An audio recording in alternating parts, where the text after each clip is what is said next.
با سلام.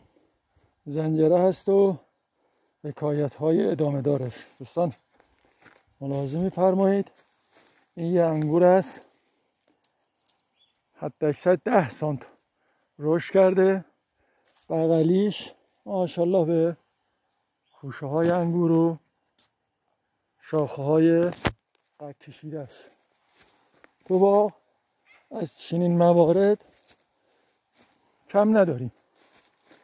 این هم یک نمونهش، این یه نمونه و بغلیش که فعلا سر حال، البته اینا هم آتش زیر خاکستر هستن.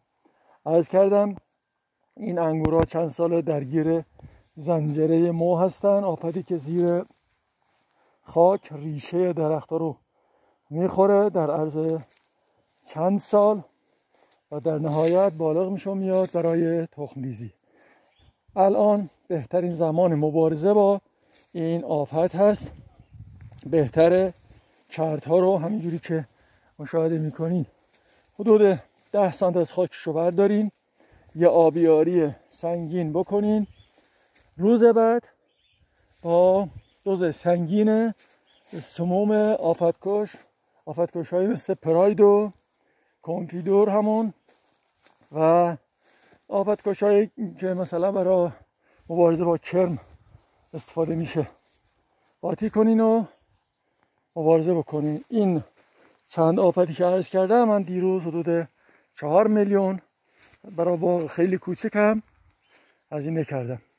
این هم مجموعه از داروهایی که امروز باید به باغ بزنیم بلکه بتونیم از شر این آفت خلاص پیدا بکنیم. خلاصی که نداره حداقل ضررش رو کم بکنیم.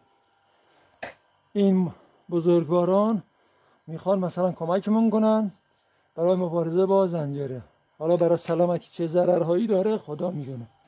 البته خب اینا دوره کارنس دارن، تو این دوره کارنس از هیچ استفاده نمیشه. این استفاده هم حتما استفاده از ماسک فراموش نشه.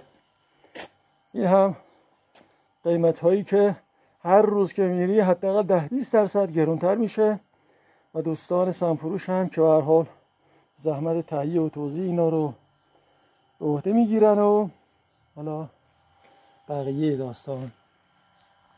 برای هر درختی حدوداً 20 گرم از مخلوط این دو تا سم استفاده کردم. نحوه استفادهش هم الان ملاحظه میفرمایید.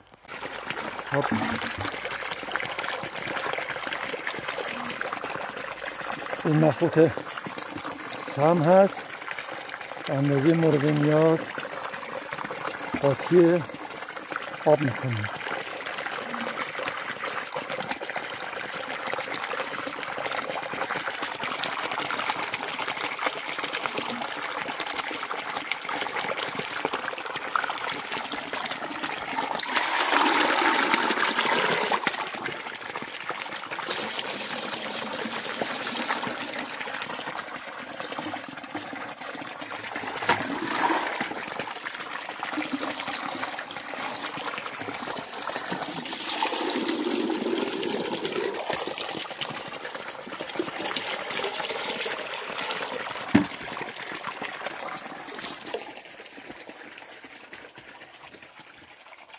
و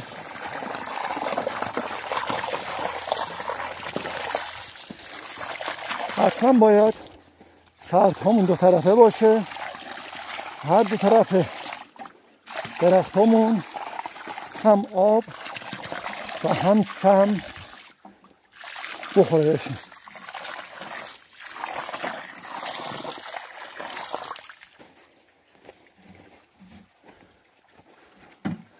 به خاطر همین زنجره تقریبا با نصف شده. از 2 سال پیش باغ رو مجددا احیا کردیم. البته تقریبا همه باغ‌های اطراف امامزاده و شهرستان و ارومیه درگیر این مشکل هستن و دوستانی که مثلا فقط 1-2 تا مو تو باغشون یا تعداد کمی از موها رشد کمتر از بقیه دارن قطعاً بدونن همه درختاشون آلوده است و سال آینده تعداد درختایی که رشدشون کمتر خواهد شد خیلی بیشتر، حداکثر در 2 سال آینده کل باغ خشک خواهد شد. از همین امروز مبارزه رو شروع بکنین. عرض کردم زمان طلاییش همین چند روز هست که این لاروها از خاک میان بیرون، تبدیل به پروانه میشن و میخوان تخم گذاری بکنن. موفق باشین، روز خوبی داشته باشید.